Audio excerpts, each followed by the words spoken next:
Welcome to episode 6 of the Just a Thinker podcast. I'm your host, Brian Butka. On today's show, we'll be sharing an episode that was recorded with Patrick Bass and myself, and we were filling in for Brom from The Brom Show. We enjoyed our discussion so much we thought we would share it with our listeners on the Just a Thinker podcast. We hope you share your feedback with us and enjoy this discussion. Welcome to Brom Show.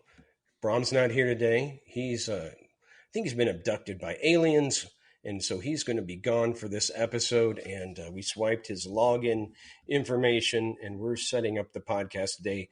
I will be one of your hosts, Brian Butka, from the Just a Thinker podcast, and co-hosting and really guiding me, because I'm a rookie, is Patrick Bass. Patrick has done real podcasts with more than the 2 listeners I have, and is a longtime friend. Patrick, thank you for bailing me out and helping me figure this stuff out. Hey, Brian, it's good to be here. And let me just say, I think you have more than 2 listeners because you have at least 2 from my house. So, awesome. But it's just such a joy to reconnect with you and to be on this podcast. I have not yet met Brom. I'm hoping to do so at some future point. But in any event, I'm just happy to be here with you today. And I'm looking forward to our discussion.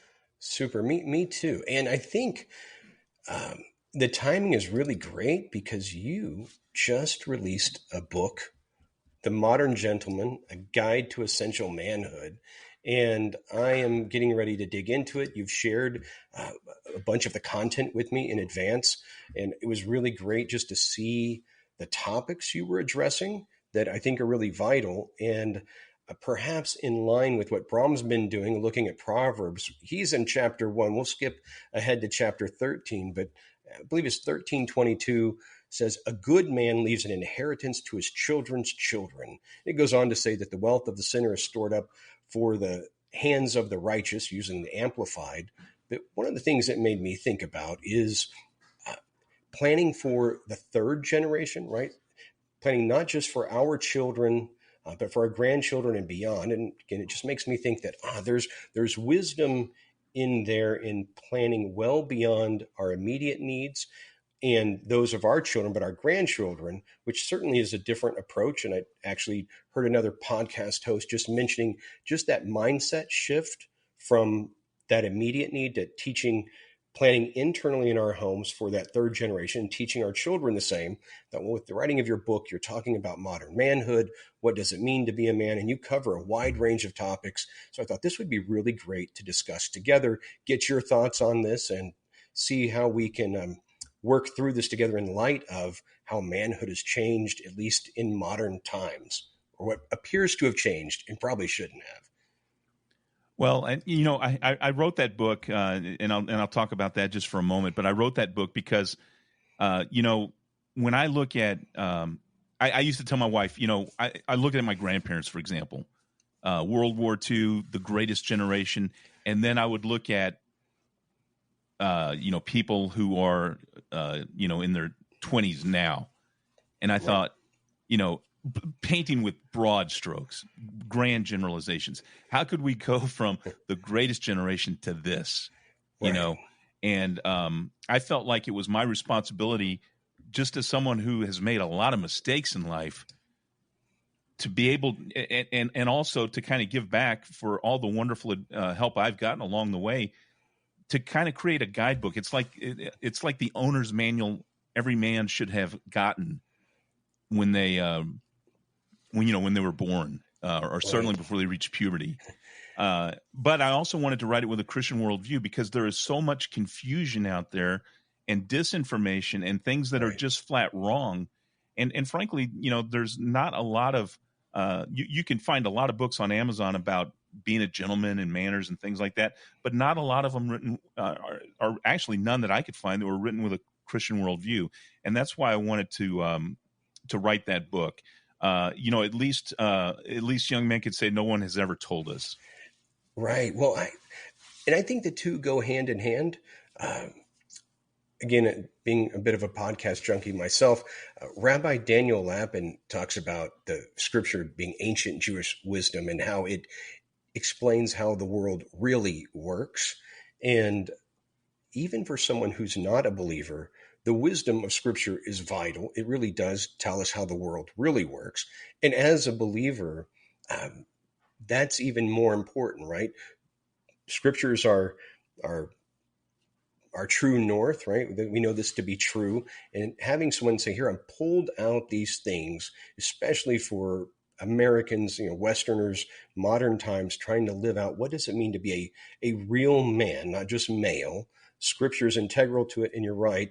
As believers, I think we often, as Christians especially, we're probably not as good as our Jewish brethren at being very intentional in how we transmit wisdom through the generations. Now, for me, that could just be a reflection that I grew up with not my father in the house, but various stepfathers, right? So there wasn't consistency there. Maybe that's just me, but I don't think, correct me if I seem off. I don't think as a culture, as believers, we are as intentional as we should be. Again, that's the reason for your book, right? How can we be intentional in teaching this wisdom on what it's like to be a man and helping those next generation of men do the same? Yeah, and the scripture that you brought up, Proverbs 13:22, I think really talks about and it underscores a responsibility that Christians have, and men in particular, Right. since we're supposed to be the the leaders of our house, that we have an intergenerational responsibility, uh, a, a duty, if you will, to think beyond our own lifetime.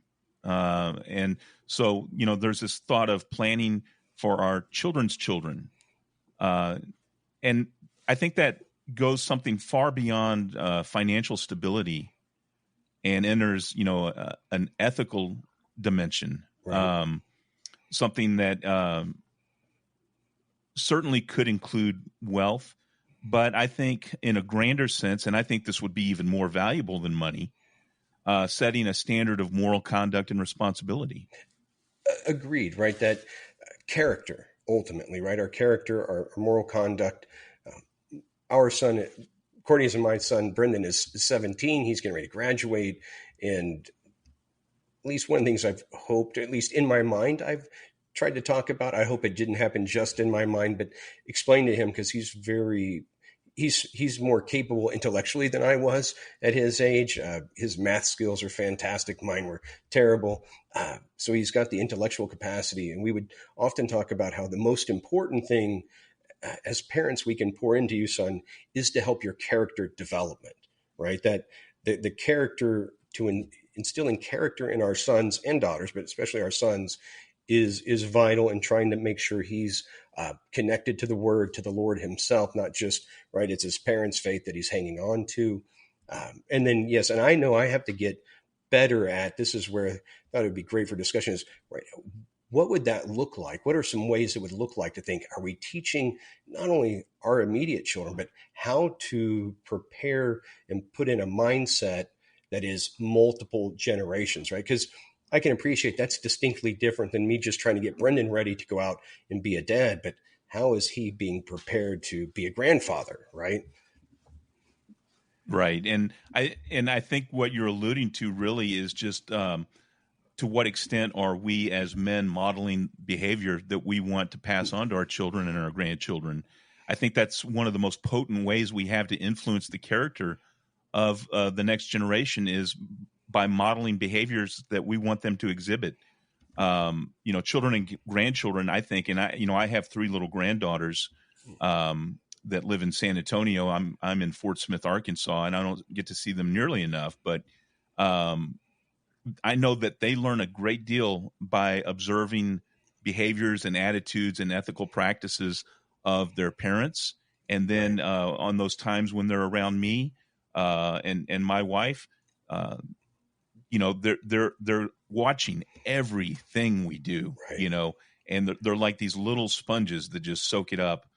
And so I think we have a responsibility to demonstrate, honesty and kindness and resilience and responsibility and all those things I talk about in The Modern Gentleman.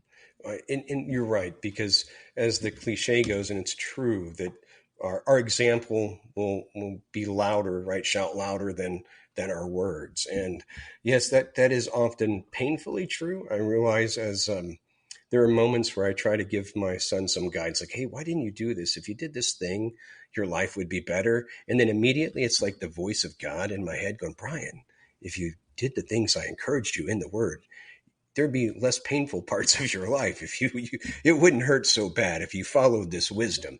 And so, Right. yes, the example, working diligently to provide that example in all aspects of our life, right? In our faith, trying to live that out and trying to be good stewards of our finances. So there's something uh, left, if you will, not just left over, but intentionally set aside. And probably that planning process, I think, applies to all those things, right? If we're looking to be very intentional of teaching character and ethics that will skip a generation, right? So intense that it's thoughtful of here's how we're planning for future generations to make that a mindset. I guess that probably also goes back to um, how we honor our parents, right? Was it the first commandment with a promise, right? Honor our mother and father, which I think at times that's why, because the Bible didn't command us to love them. Parents we love our children, but the children are commanded to like honor our parents. Probably because we get frustrated with our parents. Maybe that's why Jesus or God in the Old Testament didn't command us to love them, but to honor them and show that respect. Maybe that goes both ways in teaching for those multiple generations. Is that off track? I don't think it is. I'm and I guess we could get into a whole conversation of what is the responsibilities included within the broad topic of honoring. Well, You know, I do wonder about that one at times. Yes, maybe that's good for the next podcast. But in teaching that generation, right? How do we prepare them for the third generation and beyond? Also made me think of, and I'm stealing some of this from others, but building on what someone had said is not only just thinking about, am I working on my career and sort of mine and my wife's assets, but positioning things as family assets, so to speak. Sort of a person referred to, think of Abraham in the Old Testament when his family worked in the family business, right? There were things that the children would inherit. We talk about farm and animals, but that was a business, right? Uh, the cattle, those different things represented wealth. In the same way as if you had a ranch today with 50,000 head of cattle, that would represent some wealth, and how the process is involving them in some way in the family's assets so that they're tied to the family business, if you will, whether that's we own rental homes or we have a company that does coding or whatever it may be. And it really made me think, I know I've thought more just the next generation as opposed to how can I think about creating something that's multi-generational, whether it's business or even how we approach trying to live out our faith in serving others, talking about how do we instill that in them, thinking very specifically what does it take to build that into the kids so that it impacts my grandchildren, their children. that's a great that's a great talking point, Brian. And two things come to mind. One, I think I have an answer for you. But the other thing that I want to bring up is, you know, it used to be that families, kind of all stayed in the same geographic area, Right. and now it's very common to be spread across the country. And certainly, that's the case in my family. I live in one state. My parents and uh, daughter and grandchildren live in another state, and and at one time they lived in another country. My Oh, daughter and grandchildren and son-in-law lived in another country. So they kids grow up and they move off and they go do their own things now. It used to be, if you had a family business, like, something as simple as like a shoemaker, or right. a candle maker, whatever it was. The children were apprenticed up throughout their years of growing, and they worked directly under a master craftsman Right. who at some future point would turn that business over to them, and they in turn would become the master. And in a modern society, that's not. I guess that could still happen, but it's certainly not typical. It's not. I had, without, not in the context exactly of what we're talking about, I'd been around a family. One of the jobs I'd had a few years ago was sales manager for a supplement company, Himalaya Herbal Healthcare. And it was a family owned business. It started in India. It's now headquartered in Dubai, but I got to work with the grandson of the founder, who he is CEO of the Americas, and they're based in Sugar Land. And it was really interesting to hear him talk, because he would share that there were times growing up that he would be with the family at work, be with his grandfather in the office, or his dad, and they would be on a phone call or doing something. And he just got the experience of listening to his grandfather and father handle business situations. So that an informal apprenticeship, if you would like, right? And to get to see that experience. And you're right, that is very uncommon. And I think, at least in modern Western culture, our individualistic attitude. And I will be transparent. Every time my pastor reminds me about our very individualistic Western ways, it really it hurts a little. It's important that I think he does, right? But there's that part of me that's like, oh, that's a good thing. But then I realize, oh, there are all these aspects of when I have a very individualistic approach to things that I'm probably missing out on a lot of opportunity, things of this nature, right? Where we don't naturally think of whether it's an apprenticeship, the children in the family business, or any endeavor, but certainly kind of a family business. And where you're thinking, this takes time. In those moments where you're doing such a thing, or you mentioned a craft, right? If you were making candles or shoes, all the lessons that get taught in that, working with your child or your grandchild in those situations, right? From how to do your craft well to, you're mentioning ethics, right? How we handle a situation, right? From a supplier or a customer or a team member, right? Even if it's a small business, you might have two or three people, whether it's the candle example, which there are modern candle makers and shoemakers, or you're learning plumbing. A good friend who's now, grew up with us at church, Andrew Ross goes by Drew. Drew has his own plumbing company, but he worked under another plumber, right, through that apprenticeship. It happens to be a pastor, Donnie Husledge.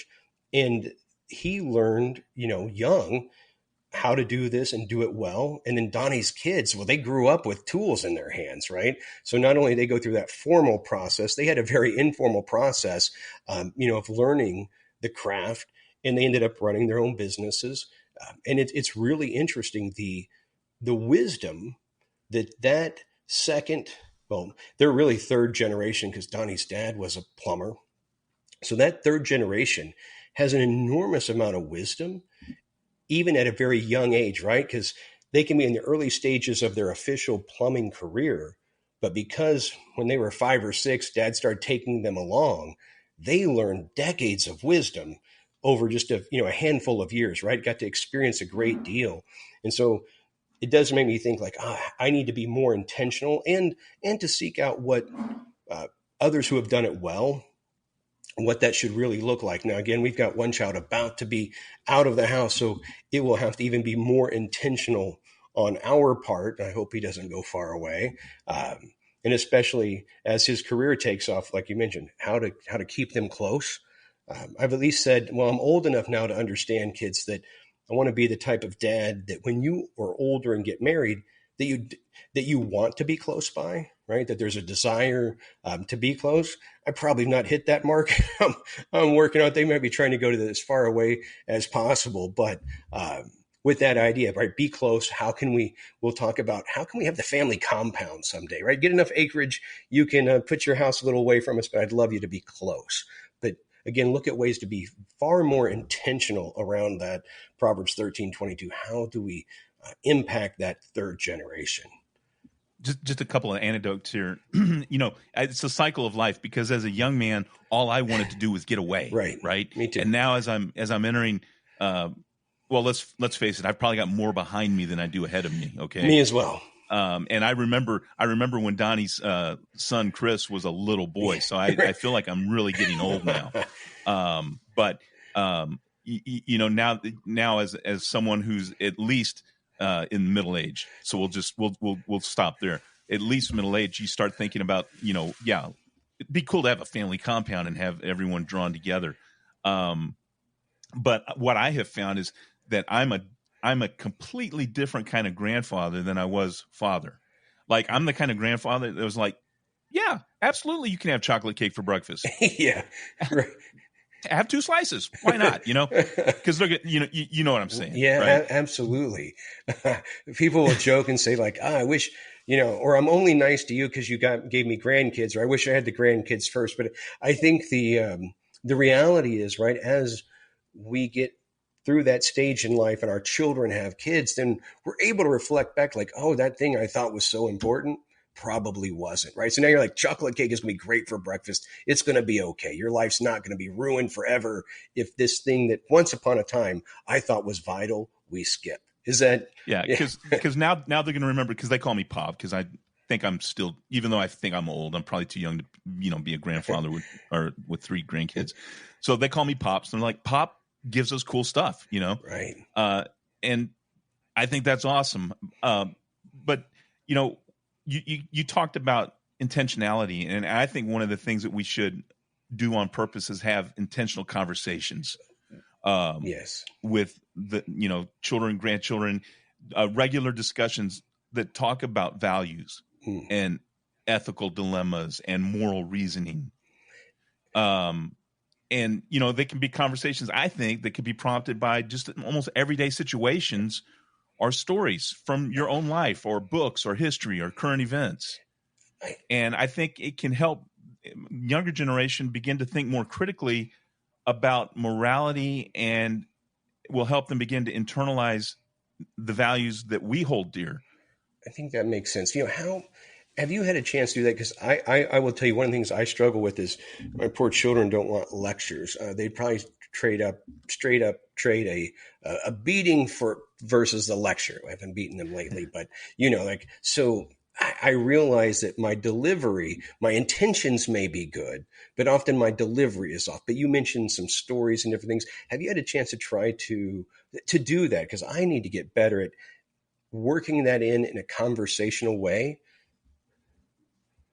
What I've got to be, full disclosure, what I've got to realize is that I am still a work in progress too. When I Amen. when I was a father, I had never been a father before, and I made a lot of mistakes, and now I'm probably making a lot of mistakes as a grandfather.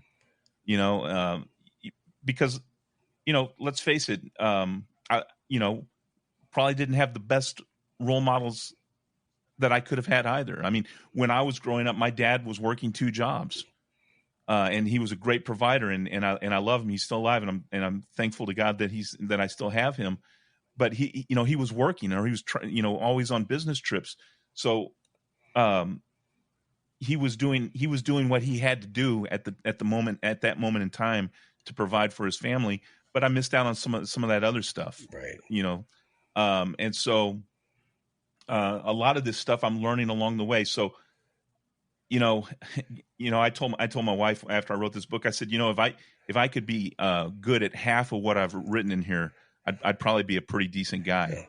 Yeah. Um, writing it down is one thing. Putting it into practice and action, that's where the rubber meets the road. And so, to the extent, have I done it? Yeah. To the extent that I would like to have done it, no, not yet. Right. I'm still working on that, Brian. Well, I appreciate it. I think we all, I think even those who do it well would sincerely say it could always be done better. And it is for those who grew up with in their with their mom and dad at home and had a fairly sane. No one escapes without some dysfunction because we live in a fallen world, right? But if you grew up in a relatively healthy house, there are things that happen that you don't realize if you're either your parents are, like your father's very busy or parents are divorced. There are just natural missings from, you mentioned like car repair in the book. Uh, I didn't really see that a lot growing up because, my dad wasn't there. Sometimes stepdad showed me, sometimes not. Right. So there are a lot of little things that just happen that naturally take place if the home's intact, right? That are different than otherwise. And if our grandparents either weren't around, as an example, or there was limited interaction, you're right, that model. And I think, you know, I think there are about a trillion ways to mess up something, right? There are only a few ways probably to do it right, but I have found infinite ways to fail as a father, as a husband at different times. You're like, oh, but yes, the model to do it well. I will say, interestingly enough, my grandfather, who was the illegitimate child of a man who had a whole nother family. So when my grandfather was somewhere around 13 or 14, someone told him, like, you and your brother, that guy that comes over to cut your hair on the weekends, that's your dad. He didn't know, right? So he didn't grow up with a normal, anything close to normal parenting, because his mother had passed away when he was 5. He was raised by his grandmother, who spoke little English because she was from Poland, and his aunts. And then, interesting enough, though, and he passed away just a couple years ago, when he had grandkids and great grandkids, they're from Independence. He would be there like all the time. After work, come see the babies, hang out. My oldest cousin, she was saying how when she had her daughter, his great granddaughter, she would have to say, "Grandpa, it's 9 o'clock. We're putting her to bed. You have to go home. Come back tomorrow." Like he would be there when she got home from work and stay until bedtime. It's like, wow, that's a lot when the kid's an infant. I'm not suggesting we do that, but just thinking of examples, like he was pretty committed, in that engagement, even though that wasn't his example. So again, I know I've got a lot to learn to try to pass on, but that intentionality of how do we model it, and then finding those who have done it well and getting them in the conversation, because I think sometimes those folks who may have had good role models and themselves may be good role models may not be aware of the void, if you will, right? And how significant that lack can be for those of us where we're not where we want to be, and there's some uncertainty, right? Where you say, "Hey, here, I know I have these aspirational things. I know what's important to do," but then living it out and having someone sort of walk alongside you when you're doing it, right, to help course correct. Well, certainly having mentors is good, but one of the most important things that we need to realize is that even if you're sitting out there and you're saying, "Hey, Brian, hey, Patrick, you don't understand. I didn't even have a tenth of what you had Right. growing up." Well, that's the situation and the reality for a lot of men out there. And that's by the way, that's part of the reason I wrote The Modern Gentleman. But what we can always realize is that we have modeled to us the relationship that God has with us, Right. you know, as our Father, Hmm. and that relationship. And if you think about it, we in life, even devout Christians who are seemingly doing everything right, face challenges, face Mm. adversity, and I think in a similar fashion, we should allow our children to face challenges and adversity and assign them responsibilities uh, to help develop their character. You know, even if Right. it's a simple task, something that's age appropriate, gradually increasing in complexity. Why do we do that? Well, one, we want them to fail within the confines and the Mm. safety of our loving arms, Right. right? That's good. Yes. Two, we want them to build self confidence and self reliance. Right. I don't want my kid or my grandkid the first time they ever experience failure. I don't want it to be in the real world. Right, right. Yes, that makes sense, right? The sounds like you're saying you're giving them opportunities to do difficult things, right? That stretch them, and yes, make those mistakes or those learning opportunities when you can guide them and reassure them and comfort them. I think I think that's a great, the analogy between us and the Lord and us and our kids is really important to remember, right? Even if we're Yeah. doing things well, we are going to face times where we have to go back and say, "Lord, I don't know what to do, right? Give me wisdom." Well, in a practical sense, it's going to help with problem solving Right, skills. And like the Bible says, we're strangers in a strange land.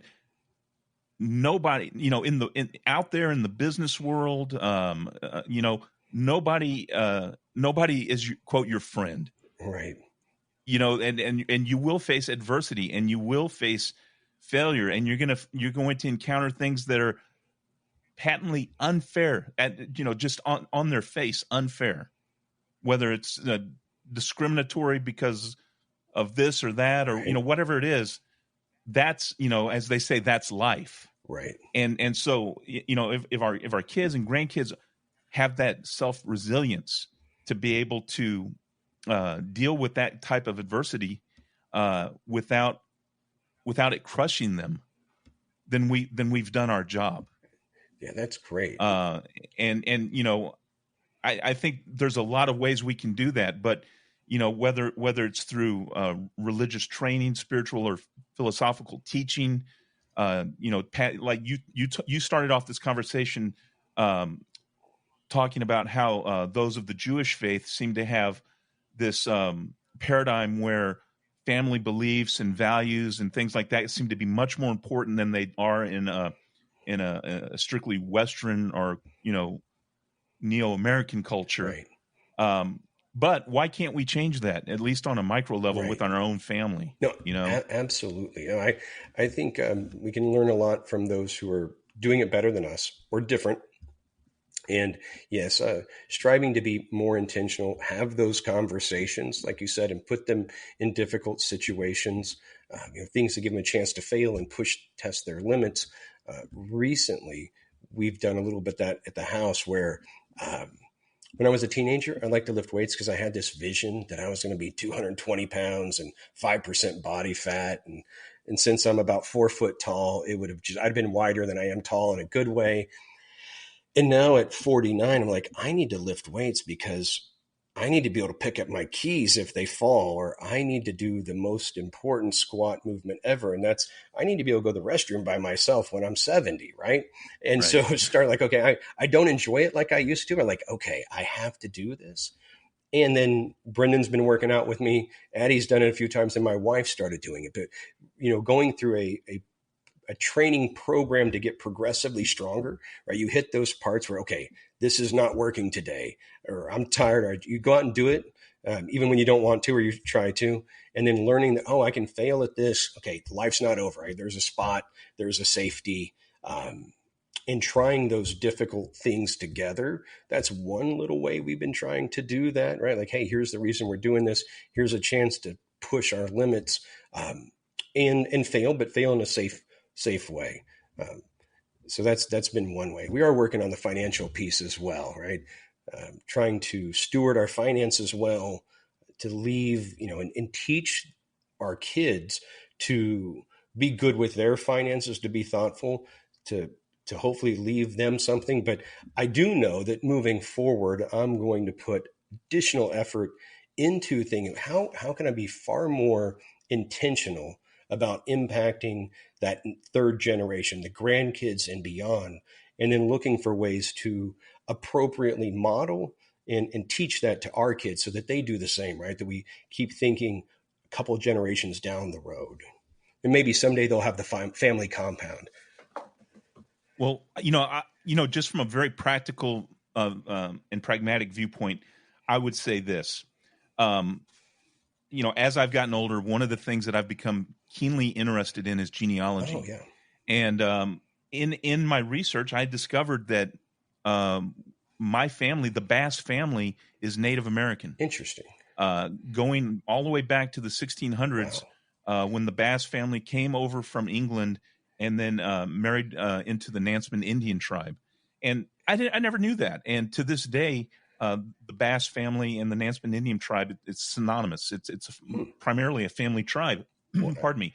And um, over the years, I've become increasingly reconnected with that part of my identity, and I've gotten involved, and I'm actually a vice chief of our tribe Oh, now. wow. And one of the cool things that I've been able to pass on to my daughter and now my grandchildren is this legacy of this is our family, uh, all the way back to early 1600s. And so that's something amazing that I can pass on to them as part of our legacy. Right. But what I would say is, you know had I never done that, and my grandfather's the one that started this journey, and he'd hit a roadblock in research Okay. that I was able to crack after years of just going through records one key piece of information that unlocked this entire new reality for us. Make sure you write this stuff down, because once you're gone, that information may vanish with you. It makes sense. So that's one thing in a very practical sense that you could provide as a legacy to your children. The stories that you remember now about your father and your grandfather and your great grandfather. For my great grandchildren, the concept of my great grandfather, who was in the the late 1800s, that's like a million miles away from them. Right. Yeah. But I was that one connection where I was actually still alive when they were alive, and now I'm alive where my grandchildren are alive. So they still have that direct connection back at least 2 generations. Very cool. So capture all of that stuff, write it down, man, because when we're gone, you don't want that's part of our legacy that we're leaving behind. I think that's great wisdom. And it reminds me, when you think about this, I think writing it down so it's documented that way. And then I think it was Patrick Bet-David said, everybody should have a podcast. He goes, here's why. So your grandchildren can know what you think. So it sounds like, too, it might be a good idea, along with writing it down so we don't delete it, but, written down, saved, but maybe also a video, right, to capture your image, your voice, telling your yet unborn great-grandchildren about the family. Right. We have all this technology. We can do it in multiple ways, right? Have it well documented. And yet you're right. I hadn't thought about it that way. Your connection to your grandparents and your grandkids' connection, to be able to look back to the late 1800s, it's really interesting to think about that, right? A long time ago, and I wish I could remember who I heard this from so I could give them attribution. I heard a preacher say something to the effect of, and I mentioned this in my book, every week, work on something that is going to outlive you. Oh, that's good. That's good. And whether that's, like you said, a book or a podcast or a writing or something, there's all kinds of cool technology now where you can sign up and they'll send you a question a day every day, and you write an answer, and then at the end of a year, they send you your book. Okay. Yeah. Even if it's something like that. I have my grandmother's. She kept just in a 3-ring kind of a binder sort of thing, spiral binder.